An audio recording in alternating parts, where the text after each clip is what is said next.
Ukraine युद्ध है तो रूस यूक्रेन युद्ध के विभिन्न कई पहलू या कई डायमेंशन में क्वेश्चन आ सकता है। कोई फिक्स नहीं है कि आपसे रूस यूक्रेन में क्या पूछा जाएगा। तो रूस यूक्रेन के युद्ध के जितना भी पहलू है उस सब पहलू को हम लोग को जानना होगा, क्योंकि क्वेश्चन बदल बदल करके भिन्न भिन्न स्वरूप में पूछा जा सकता है।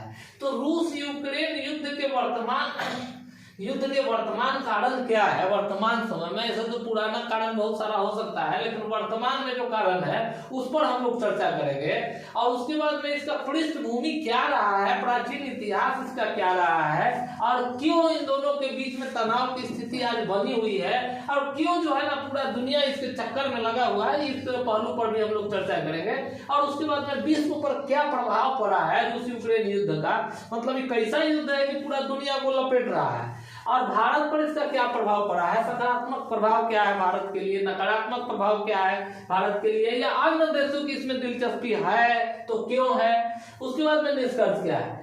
अब बात आती है कि रूस के जो पृष्ठभूमि है या फिर रूस में वर्तमान युद्ध के कारण की अगर हम बात किया जाए तो वर्तमान में देखिए हुआ है वो यह कि जब द्वितीय विश्व युद्ध समाप्त हुआ तो पूरी दुनिया जो है ना दो ध्रुवों में बढ़ चुका था, और दो ध्रुवों में बढ़ने के बाद में एक जो है ना शीत युद्ध प्रारंभ हो गया। एक तरफ जो है ना एक ध्रुव रूस बना और दूसरा ध्रुव अमेरिका बना, और उसमें जो है ना कुछ रूस समर्थित हो गए, कुछ अमेरिका समर्थित हो गए।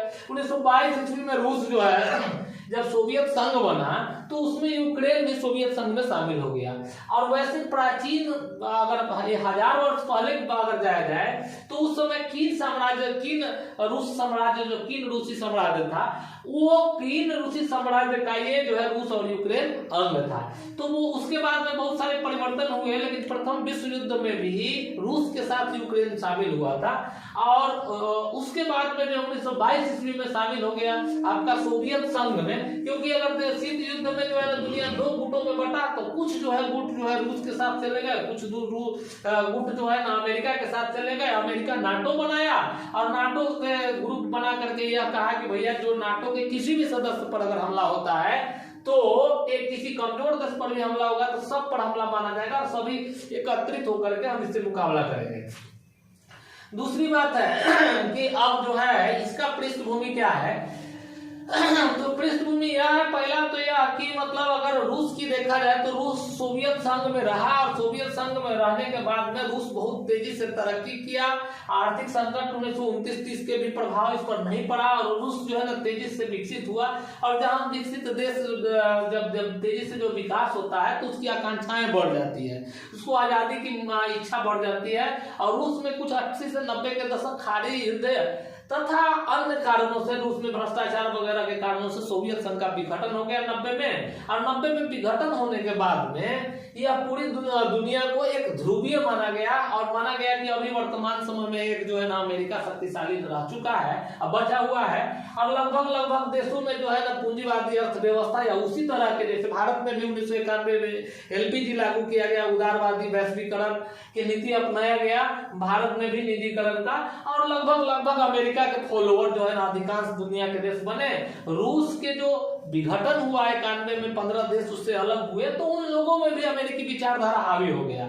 और हावी होने के बाद में चूंकि नाटो पश्चिमी यूरोप, नाटो और चूंकि पश्चिमी यूरोप तो इसको यह भय है कि रूस जो है ना विस्तारवादी देश है और कहीं जो है हम लोग के ऊपर भी हावी ना हो जाए, तो ये जो है ना रूस को संतुलन करने के लिए ये पश्चिमी देश अमेरिका के साथ संबंध रखे, नाटो का ग्रुप बनाया और उनमें जो है ना तटस्थ रहे, या मतलब जो सक्रिय रूप से भाग लिए।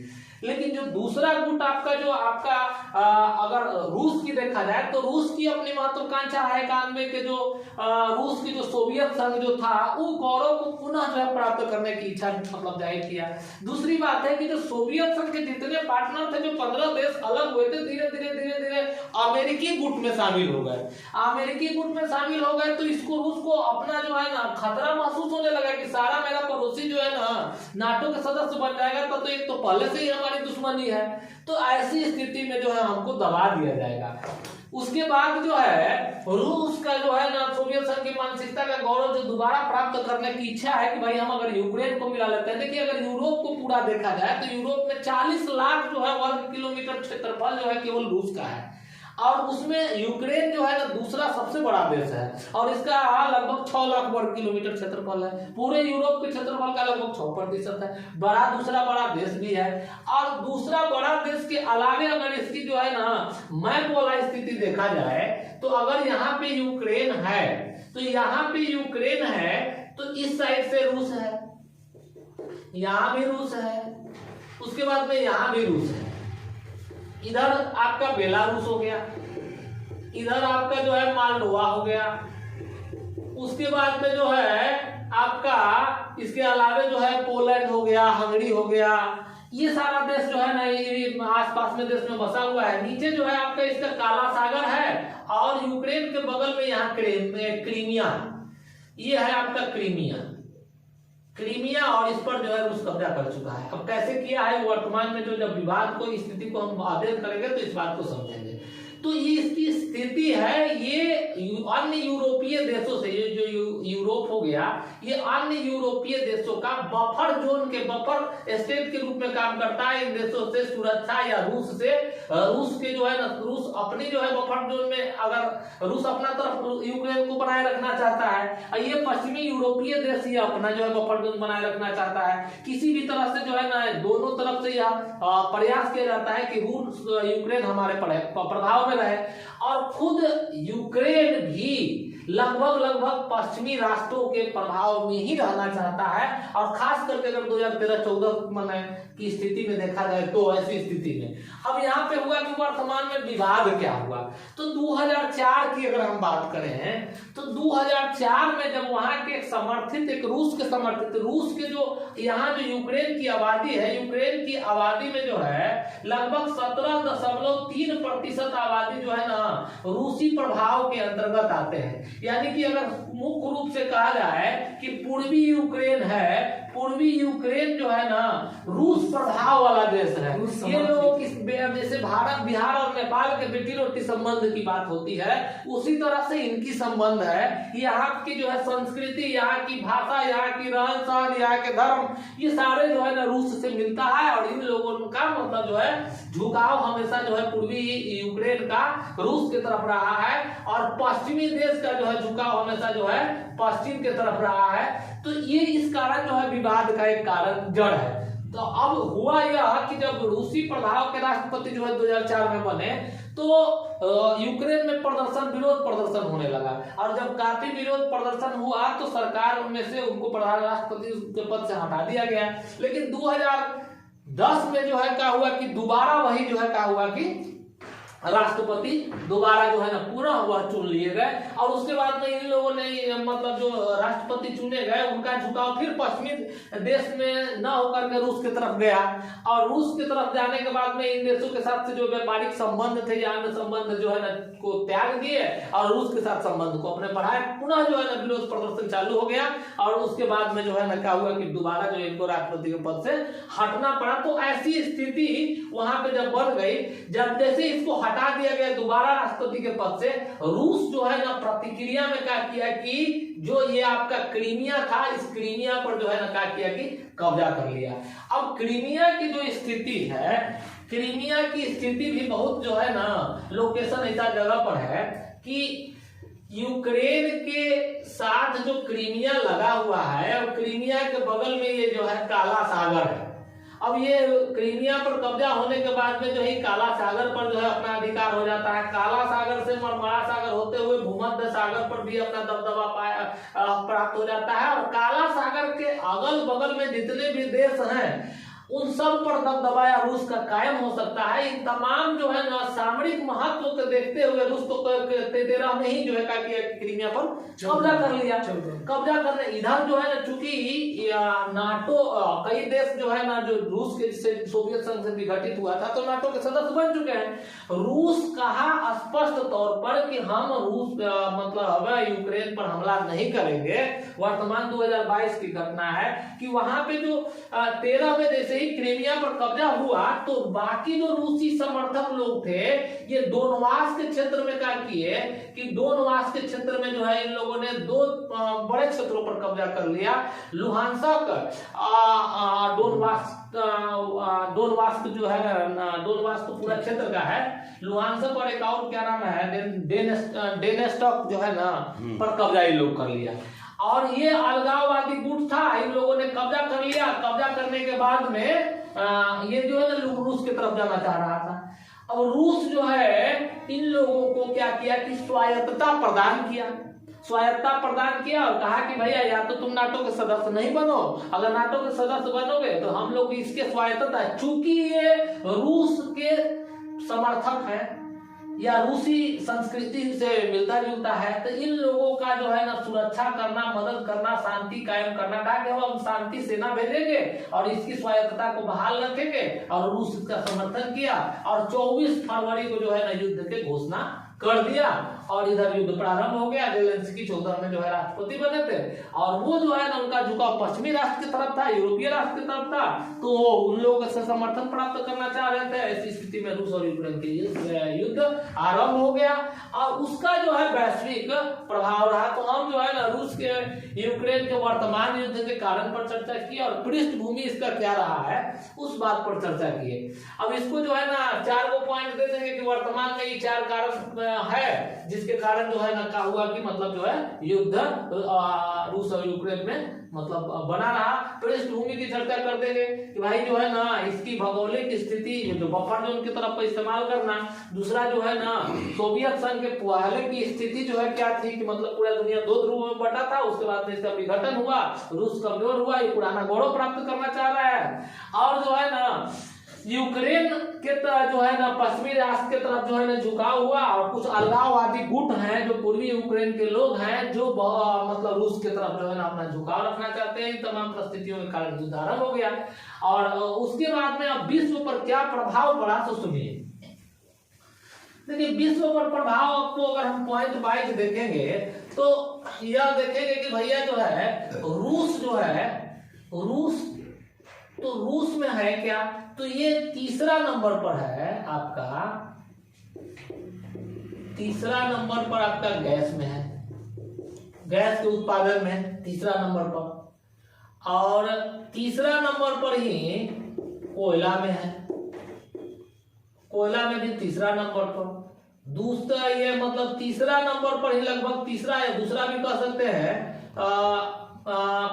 तेल, पेट्रोलियम पदार्थ जो है ना, हाँ पेट्रोलियम जो है पदार्थ के जो है क्या है, पेट्रोलियम पदार्थ के उत्पादक है, ठीक है, निर्यातक मत कहिए, उत्पादक है काफी प्राकृतिक। और ये जो इन लोगों का यूरोपीय देशों को जो गैस मिलता है वो जो है ना रूस से ही जाता है, पेट्रोलियम पदार्थ भी रूस से जाता है। उसके बाद में जो है ना गेहूं के ये जो है ना रूस और यूक्रेन दोनों जो है ना बहुत बड़ा उत्पादक है। गेहूं का जो है ना कह सकते हैं कि एक बड़ा सबसे बड़ा उत्पादक देश है। उसके बाद में जो है ना जो पाम तेल है उसका भी उत्पादक देश जो है ना ये दूसरा या तीसरा स्थान पर आता है। तो जैसे मतलब पेट्रोलियम या शक्ति या ऊर्जा के जो है पूरी दुनिया में इस पर से संकट उत्पन्न हो जाएगा अगर रूस जो है जब चाहे इन लोगों को, चूंकि इराक, ईरान या अरबी कंट्री में से तो उत्पादन होता ही है, लेकिन ये जो है क्या किया गया कि ये अगर सब पर जो है अगर अपना उत्पादन जो है सीमित कर दे, यूरोपीय पश्चिमी यूरोप को देना बंद कर दे तो भाई संकट उत्पन्न हो सकता है। गेहूं के क्षेत्र में हो सकता है, ऊर्जा के क्षेत्र में हो सकता है, अन्य क्षेत्र में कैसे होगा। अब जैसे मान लीजिए कि अब ही वर्तमान समय में ये तमाम जो है पश्चिमी देश मतलब संयुक्त राष्ट्र में भी यह प्रयास किए और कई तरह के इस पर प्रतिबंध लगा दिए गए। कई तरह वर्तमान में दुनिया में सबसे ज्यादा प्रतिबंधित देश कौन हो गया है तो रूस हो गया है। तो जब रूस के विभिन्न क्षेत्रों में प्रतिबंधित लगा दिया गया, स्विफ्ट जो ट्रांसफर जो मनी ट्रांसफर वगैरह होता है व्यापार के माध्यम से, तो स्विफ्ट से इसको बाहर कर दिया गया। कोई भी देश अगर कोई सामान खरीदेगा तो उसका जो भुगतान करेगा उस एरिया से इसको बाहर कर दिया गया। तो ऐसी स्थिति में पूरी दुनिया में व्यापार वाणिज्य पर प्रभाव पड़ना स्वाभाविक है और पूरी दुनिया इससे प्रभावित हुई। अब बात करते हैं कि कौन कौन क्षेत्र में प्रभावित हुआ और क्या क्या इसका जो है ना प्रभाव देखा जा सकता है। जैसे मान लीजिए कि अगर हम देखें कि एक तरफ कोई प्रत्यक्ष जो है इस देश पर जो है, अगर अमेरिका रूस जो है, रूस के साथ अगर अमेरिका अगर आना चाहे तो अमेरिका प्रत्यक्ष रूप से नहीं आ सकता है। अगर आ जाएगा तो क्या हो जाएगा, दो महाशक्ति के बीच में युद्ध हो जाएगा। ठीक है, दो महाशक्ति के बीच में जो है तो दो महाशक्ति के बीच में युद्ध होगा तो पूरी दुनिया में उथल पुथल होगा, पूरी दुनिया का व्यापार वाणिज्य ठप होगा, आर्थिक नुकसान के अलावे जो है और कुछ होगा नहीं। तो ये लोग प्रत्यक्ष रूप से जो है ना आ नहीं सकते। दूसरी ओर जो है अगर हम चीन की बात देखा जाए तो चीन चूंकि वर्तमान समय में क्या चाह रहा है, वर्तमान समय में दुनिया के सबसे बड़ी अर्थव्यवस्था, सबसे बड़ी जो है ना तीसरी या बड़ी महाशक्ति बनना चाह रहा है। ऐसी स्थिति में चीन जो है रूस को खुलकर समर्थन कर रहा है। चीन जो है क्या कर रहा है कि रूस को जो है ना खुल के समर्थन कर रहा है कि भाई तुम चढ़ जाओ बेटा सूली पर, यानी कि अगर तुम लड़ोगे तो हमको फायदा होगा। क्योंकि जैसे ही ये दो महाशक्ति लड़ेगा रूस और अमेरिका, ऐसी स्थिति में दोनों काफी पीछे चल जाएगा, दोनों की अर्थव्यवस्था तहस नहस हो जाएगा, दोनों के व्यापार वाणिज्य ठप हो जाएगा और पूरी दुनिया के अधिकांश देश इससे प्रभावित होंगे आर्थिक रूप से। और वैसी स्थिति में चीन नंबर 1 बन जाएगा। तो चीन पूरी तरह से रूस के साथ है। भारत जो है चूंकि पूरी तरह से जो है रूस के साथ नहीं हो सकता है। और भारत में जो है ना क्या क्या इसके प्रभाव पड़ेंगे चीन पर, तो ये प्रभाव आप देख रहे हैं कि चीन, और जिधर चीन रहेगा उधर पाकिस्तान भी जा सकता है। पाकिस्तान रहेगा ही क्योंकि पाकिस्तान की अपनी विदेश नीति जो है ना चीन के यहाँ गिरवी है। तो ऐसी स्थिति में तो उनके साथ होना।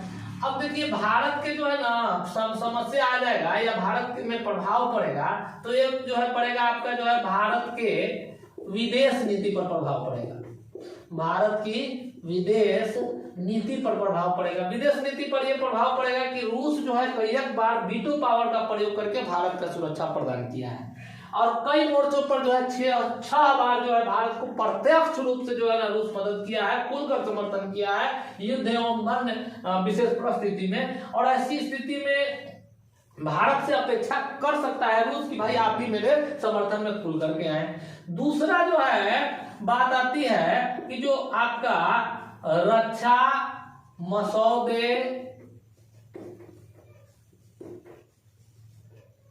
की खर्च में वृद्धि हो सकती है। कैसे खर्च में वृद्धि हो सकती है, वर्तमान समय में जो है रूस का लगभग 37% जो है ना भारत जो है ना अपना वर्तमान समय में जो भारत अधिकांशतः जो आयात कराता है सैन्य सामग्री वो रूस से करता है। अभी जो स्विफ्ट वगैरह या अन्य तरह के प्रतिबंध लग जाने के बाद में रूस से हो सकता है प्रत्यक्ष रूप में जो है ना व्यापार पर असर पड़ेगा। और इस कंडीशन में जो है रूस से न खरीद करके अगर अन्य देशों से हथियार खरीदेगा तो भारत को महंगा पड़ेगा या अन्य जो है ना रक्षा सामग्रियों की चुनौतियां भारत की बढ़ सकती है। तीसरा जो है मुद्दा हो सकता है यूएनओ के मामले में। यूएनओ में कई बार जो है ना भारत से दबाव डाला गया कि भारत जो है ना रूस के खिलाफ कार्रवाई में अपना समर्थन करे। हालांकि रूस अपना वीटो पावर का प्रयोग किया लेकिन भारत ऐसी स्थिति में जो है ना तटस्थता की नीति अपनाया और किसी के समर्थन में कुछ नहीं कहा। इस कंडीशन में जो है पश्चिमी राष्ट्रों का दबाव भारत की तरफ जो है ना भारत पर दबाव दिया गया।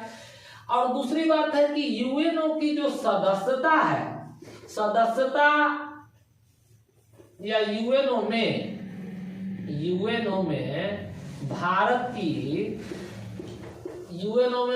की वीटो पावर की जो दावेदारी है, वीटो पावर की दावेदारी जो है ये दावेदारी कमजोर हो सकती है। कमजोर कैसे हो सकती है कि पश्चिमी राष्ट्र जो समर्थन करते हैं भारत को वीटो पावर के क्षेत्र में, अमेरिका समर्थन करता है, फ्रांस समर्थन करता है, ब्रिटेन समर्थन करता है, तो वो यह जान जाएगा कि भारत के पास अगर वर्तमान समय में वीटो पावर नहीं है तो ये हमारा समर्थन नहीं कर रहा है। कल वीटो पावर मिल जाएगा तो ये अपना इच्छा अनुसार ही निर्णय लेगा और हम लोगों को कभी काम नहीं आएगा। ऐसी स्थिति में हो सकता है कि उन लोगों की जो वीटो पावर की भारत की दावेदारी होगी वो कमजोर हो सकती है। तो ये भी भारत के लिए जो है वीटो के क्षेत्र में भारत को सहयोग कम मिलेगा। हाँ, ये भी हो सकता है कि वीटो के क्षेत्र में जो है ना भारत के वीटो पावर की दावेदारी जो है कमजोर हो सकता है। उसके बाद में जो है ना आपका अन्य प्रभाव में, जैसे अर्थव्यवस्था पर प्रभाव की अगर हम लोग बात करते हैं तो ये अर्थव्यवस्था पर, जैसे पूरी दुनिया की अर्थव्यवस्था पर प्रभाव पड़ रहा है, उसी तरह से भारत की अर्थव्यवस्था पर भी प्रभाव पड़ेगा। क्योंकि मान लीजिए कि अगर पूरी दुनिया में जो है ना रूस और यूक्रेन बहुत ज्यादा गेहूं का उत्पादन करता है, ऊर्जा के क्षेत्र में अपना उत्पादन करता है, तेल पेट्रोलियम गैस का दाम बढ़ेगा, तेल का मतलब पेट्रोलियम का दाम बढ़ेगा तो हर राज्य में महंगाई भी बढ़ेगी और उसके बाद में जो है गेहूं या अन्य क्षेत्रों में जो निर्यात विश्व के अन्य देशों पर करता था तो भारत में जो है भी निर्यात के लिए दबाव बनाया जाएगा। भारत में भी जो है, भारत में क्या हुआ है कि अगर इसका प्रत्यक्ष रूप से देखा जाए कि एक पूरी दुनिया में जो है रूस यूक्रेन युद्ध का प्रभाव यह भी पड़ा है कि खाद्य संकट उत्पन्न हो गया है। खाद्य संकट जो है उत्पन्न हो गया है और उसका जो है खाद्य संकट का प्रभाव जो है भारत पर भी पड़ा है, भारत पर भी पड़ा है। अब कैसे खाद्य संकट का प्रभाव पड़ा है भारत पर? अर्थव्यवस्था पर प्रभाव तो लिख सकते हैं प्रभाव, उसके बाद में साथ में लिख सकते हैं आपका खाद्य संकट पर प्रभाव, खाद्य संकट GHI ग्लोबल, ठीक है। तो खाद्य संकट भी हम लिख सकते हैं, जैसे पूरी दुनिया जो है प्रभावित इससे हो रहा है उससे भारत भी प्रभावित हो रहा है। जैसे वर्तमान समय में जो गेहूं के निर्यात का भारत पर दबाव बढ़ रहा है, भारत में अगर विश्व में गेहूं महंगा होगा और भारत के व्यापारी लोग विदेश में गेहूं को ले जाएंगे बेचने के लिए या निर्यात को अगर बल दिया जाएगा तो भारत में खाद्य संकट उत्पन्न हो सकता है। भारत अपना सारा गेहूं अगर बेच दे और भारत के व्यापारी अधिक लाभ लेने के लिए जो आपका FCI है, FCI अनाज भंडारण न करे और अगर भारत के व्यापारी लोग लाभ प्राप्त करने के लिए अगर निर्यात को अगर बढ़ावा दें तो निर्यात को बढ़ावा दें, ऐसी स्थिति में जो है क्या होगा कि भारत में खाद्य संकट उत्पन्न हो सकता है। तो इसलिए सीमा शुल्क जो है ना आपको निर्यात पर जो है ना बढ़ाना पड़ेगा और कुछ जो है निर्यात को कम करना पड़ेगा और FCI से जो है ना खाद्य भंडारण के जो है ना ऊपर जो है ना ध्यान देना। अब आगे की जो राह की बात जब हम लोग करेंगे तो इस पर चर्चा करेंगे कि भैया जो है ना वैकल्पिक ऊर्जा को जो है बढ़ावा दीजिए। मान लीजिए कि अभी जो खाद्य जो वैश्विक ऊर्जा संकट चल रहा है रूस यूक्रेन के कारण, युद्ध के कारण, तो हम लोग को जो है ना सौर ऊर्जा या अन्य ऊर्जा या अक्षय ऊर्जा को जो है ना और बढ़ावा दिया जाए या बढ़ेगा, अक्षय ऊर्जा को बढ़ावा दिया जाए। तो अक्षय ऊर्जा को बढ़ावा तो दिया जाएगा। उसके बाद में जो है ना आपका जो गेहूं के जो निर्यात है, गेहूं का निर्यात, तो इसमें जो है ना कटौती कीजिए और इसका जो है बढ़िया से नीति निर्धारण कीजिए, कटौती। और उसके बाद में तीसरा जो है ना इसका जो है FCI के माध्यम से क्या कीजिए कि भंडारण जो है ना भंडारण कीजिए। उसके बाद में चौथा में आप क्या कीजिए या करने लायक है कि आप कम से कम जो पेट्रोलियम है, पेट्रोलियम का भी भंडारण रखा जाए कि अगर लास्ट में जो है अगर कोई दिक्कत ना हो इसके लिए पेट्रोलियम का भंडारण जो है किया जा सके। उसके बाद में जो है ना भारत के जो है ना अब यूएनओ के यह कहा जाए कि भाई यूएनओ के और मजबूत किया जाए, या तो वीटो पावर खत्म कीजिए और नहीं तो जो है भारत को भी वीटो पावर दिया जाए, तब भारत जो है खुल करके कोई बात का निर्णय ले सकेगा। तो ऐसी स्थिति में भारत के यूएनओ के दावेदारी को जो है ना अपना प्रबल जो है ना प्रयास करना चाहिए यूएनओ के दावेदारी के, यूएनओ में सुधार के गुंजाइश की संभावना जो है ना बढ़ेगी और ये होगी भारत की आगे की राह। और लिख सकते हैं निष्कर्ष में कि मतलब उपर्युक्त विवरण के आधार पर कहा जा सकता है कि युद्ध जो है किसी समस्या का समाधान नहीं है। पूरी दुनिया की मतलब जो है पूरे दुनिया के जो है विकास एवं शांति व्यवस्था कायम रखने के लिए रूस और यूक्रेन के बीच जो है शांति वार्ता को बढ़ावा देने का प्रयास करना चाहिए, और जिससे कि इसका समाधान निकल सके। साथ साथ जो है यूएनओ को जो है यूएनओ की यूएनओ को जो है यूएनओ में सुधार की आवश्यकता है। इसमें या तो मतलब भारत की दावेदारी को जो है सुनिश्चित किया जाए या फिर अन्य पहलुओं पर इसका जो है कमजोरियों को दूर करने का प्रयास किया जाना चाहिए। यही हो जाए।